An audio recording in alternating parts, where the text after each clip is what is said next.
Justin Trudeau, number one, in my opinion, he's totally incompetent to be prime minister. He was a drama teacher for a year. You have to be kidding me.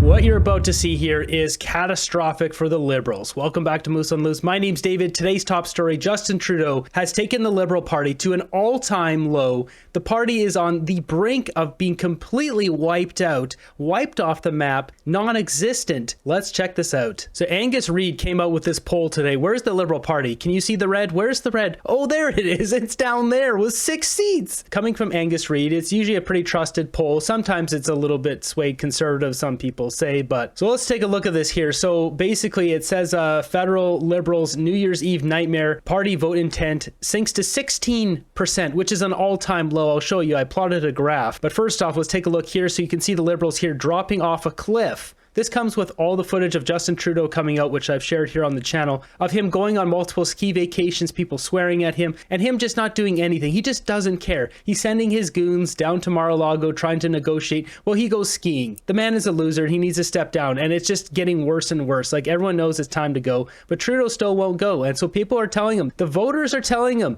look how bad this is. We take a look at this one. This is the approval rating of Justin Trudeau. This red line is the disapproval of Justin Trudeau, up 74%. He's down to 22%. Who still supports this guy? Pierre's numbers have stayed basically the same. Jagmeet Singh, though, his disapproval is also off the charts here, all-time high or all-time low, however you want to look at it. 58% of people unfavorably appreciate Jagmeet Singh and what he's done to the country. Here's a more detailed breakdown if you want to take a look at this, but basically 16% right here, Liberal Party of Canada. This is catastrophic, and you can see the Conservatives up to 45% now. And even the NDP got a bit of a boost from this, as well as the Bloc. So with this news that Trudeau has destroyed the Liberal Party, here's a clip I believe from last year that was really telling of what Justin's plans were for Canada and his career. And we know that 40 years ago, your father famously took a walk into snow when the Conservatives were up in the polls and decided it was time to give it up.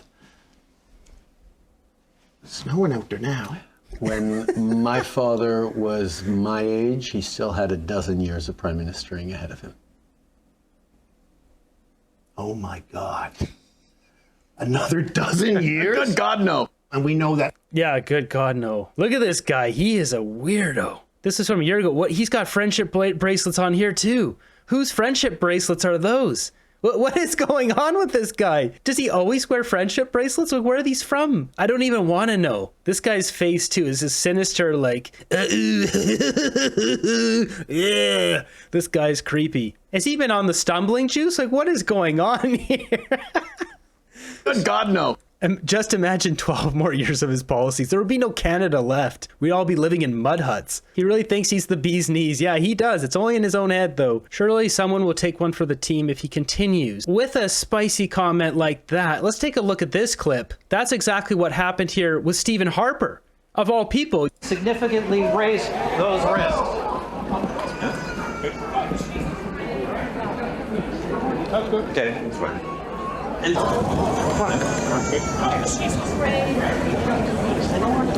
that's fine. Jesus. I wanted to verify that this was an all-time low here, 16%. So I went and got all the data and plotted it on a graph. And this is the Liberals' history of voting. It doesn't have all the details in it, but this is a rough graph. We'll call it that. You can see here starting in 1867, where they were about 23%. And then the party rose up to here, up to 50%, 52 or so percent here in the 1940s. And as you can see, it's only been going down and down. The party tanked here down to 18.6% with Michael Ignatieff. This was the bottom of the barrel here. This was the low, and Justin Trudeau brought them back with that fresh face, that nice hair, Prince Charming, just coming in to save the day until everyone realized Justin Trudeau's a complete buffoon. And that's where we are today, 16%. Justin Trudeau is destroying this party. There's not going to be no party left after he's done with them. Let's just take a look at some of the comments in here. Having the Bloc as the official opposition is going to be interesting. They'll probably only pipe up when the issue at hand concerns Quebec. The rest of the time, they'll probably be uninterested. I mean, do they even know there are 9 other provinces in Canada? Like, the Bloc should not be allowed to be official opposition. It's absolutely ridiculous. Hopefully the NDP can sink right along with the Libs so we can get rid of these communist guys for good. This is a winning lottery ticket. Sadly, it's not going to happen until Canadians wake up and let their voices be heard loud and proud, coast to coast. Election now. How does the NDP still have 36 in that poll? So the NDP went up. They got a little boost from this. I guess Liberals are jumping ship and they're splitting the votes here probably between the Bloc and the NDP. And something also to note, what happened to Elizabeth May here? 0 seats. I mean, she's a Trudeau supporter, so I'm not surprised. We got this video going around from probably, was it 70s, of Justin Trudeau's mom, and it says here, might explain why Justin turned out the way he did. She's an absolute nut, just like Trudeau. It's very clear where he got it from. First off, it's very clear Margaret Trudeau has personality disorders. Second, Justin's father befriended Castro amidst the Cold War, a time when no other Democratic leader would have any association with communism. Split loyalty and self-indulgence is who Trudeau is. That's a great comment. Bloodline straight from Nightmare of Hell. A vermin dictator impregnates mindless... I can't read all this stuff. Yeah. Like father, like son? I don't know. More and more I look at it, Castro looks more like Trudeau than Pierre Elliott does for sure. A lot of fun. What are the happy memories? The ones where you transcended the protocol, where it didn't make any difference? Would Cuba be one? Oh, yes. We had a lovely time in Cuba. It was wonderful. Let's talk about some of the people that you had. So it's playing some music here. I got to turn off. But Castro and... Trudeau's mom, I mean, she was spending a lot of time hanging out with Mick Jagger. I've shown clips of that before on the channel. I mean, people say the timelines don't add up, but I mean, Castro really does look like Trudeau. It's hard not to deny that. Yeah, I mean, yeah, there is... I mean, you can always pick an angle and try to make it look as close as possible, but if you just look at both their faces when they're moving, when they're walking and talking, like it really does look like he could be his kid.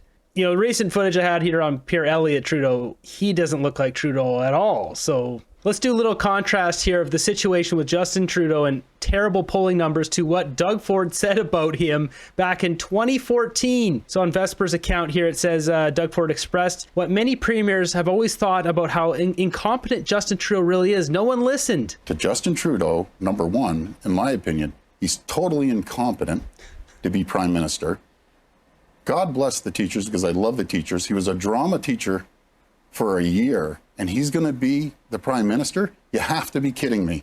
You put his resume up against the prime minister's, you go to any company in the world, Justin Trudeau couldn't even be the floor sweeper, not to mention the prime minister. You have to be kidding. You look at his resume, it shows that he's weak. Now, to be fair with the Liberals, I wouldn't say that about Jean Chrétien.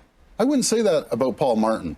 I'm saying this about Justin Trudeau is not competent to run this country and be responsible for your hard-earned tax dollars. Wow, he just ripped him a new one there on CTV 10 years ago. Justin Trudeau is the most incompetent prime minister we've ever had in my lifetime, and I'm very old. You gotta check out this clip here. So we've got an update. Remember that jewelry store? It says here it was robbed 2 weeks ago. Well, it just got robbed again. This is in Fairview Mall in Toronto.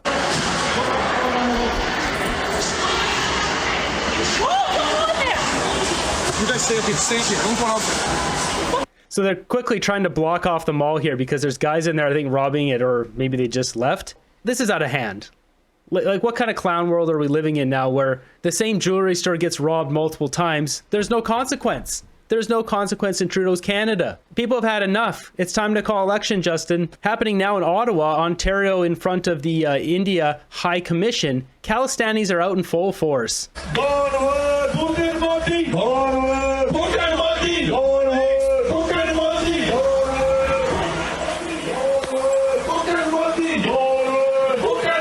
Commissioner of India here.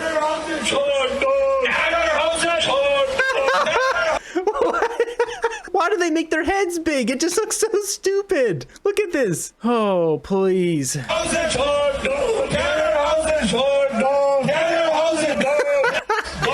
This is so dumb, guys. Enough of this. What now? What do they want? What, no swords?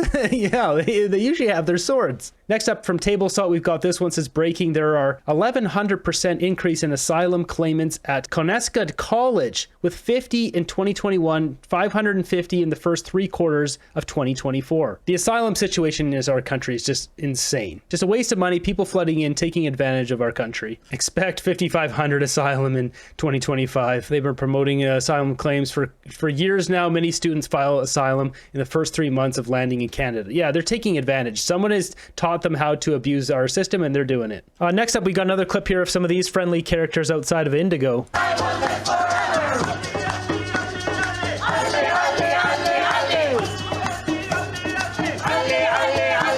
Yep. Time to get some jobs, guys. This clip here is Indigo on Robson Street in Vancouver. There's also another shot here.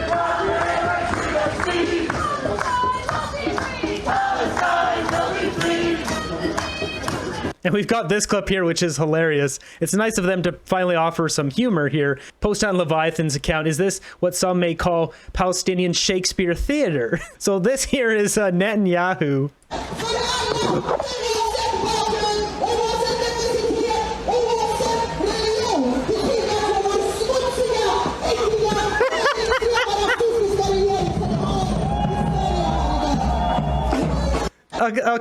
Okay, what is this nonsense? It's time to go home, guys. Enough of the charades, enough of the act, like we're all tired of this. Can this insanity get any worse? Come on, Shakespeare was good. These actors are bad in every way. On this episode of Far Off Ripoff, we've got Justin Trudeau spending $3 million of our money in Syria on this project aims to improve the security and access to justice services and communities in Syria. Can we improve our own justice in Canada? How about that? Considering how many laws he's abusing in Canada, how many scandals, how many conflicts of interest, are you kidding me? The expected outcome of this project, moderate civilian security and justice actors in Syria are better to serve the communities and help blah blah blah. Like, this is ridiculous. We should not be spending $1 on this. But once again, Trudeau wasting our money. We got one more here. Trudeau spent $10 million of our taxpayer dollars on this project aims to address urgent peace building needs in fragile conflict affected states throughout the UN Peace Building Fund, particularly locally led gender and youth responsive United Nations blah blah blah initiatives to address gender and youth inclusion. Expected results, establish better nationally led peace building and prevention interventions, including cross-border transition contexts in support of more inclusion of women and youth. Like, what does this even mean? Where's this money going? Is this just going into some bank account for someone to empty out later? Enable innovative approaches for peace building and prevention. Implement more coherent and integrated approaches to peace building in a timely manner. This sounds like a bunch of mumbo jumbo, and it's $10 million. Next up, we have some Palestinians dropping a sign off of a highway, which is highly illegal. I don't think they read the old Canadian handbook. This is Christmas today in Palestine, and this is the Christmas message. Jesus not only calls them his own, he is them.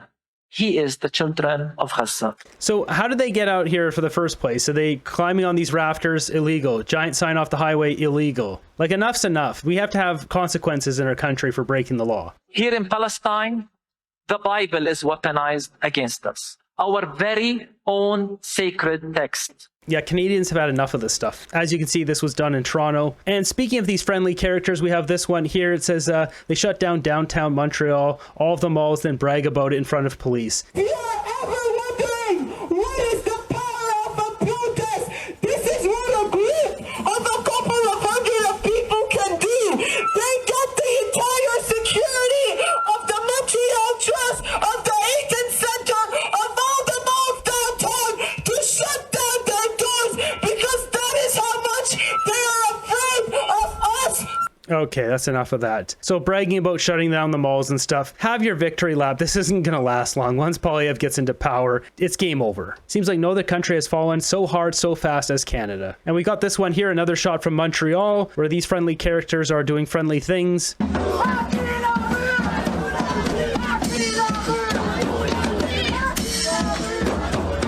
So this is them basically blocking out people from, I'm assuming from the Eaton Center.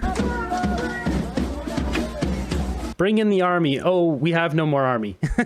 Canada is under siege. Going back to the beginning of the video here, the key question is, will the Liberal Party of Canada survive after Justin Trudeau's leadership?